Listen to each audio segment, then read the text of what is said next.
ఆంధ్రప్రదేశ్లో చంద్రబాబు గారి పరిపాలనను ఒక రకంగా ఓ పక్కన గాలికి వదిలేసి ఈరోజు నిజంగా రాష్ట్రం వైపు ఎవరైనా చూస్తే అధికారంలో ఉన్న చంద్రబాబు నాయుడు పాలన ఒకవైపున గాలికి ఎగిరిపోయినట్టుగా కనిపిస్తుంది. మరోవైపున రాష్ట్రంలో ఒక యాడ్ ఏజెన్సీ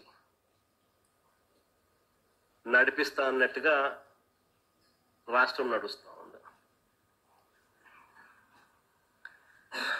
మాటలు చూస్తే ఏమో కోటలు దాటుతా ఉన్నాయి, పర్ఫార్మెన్స్ చూస్తే ఏమో వీక్.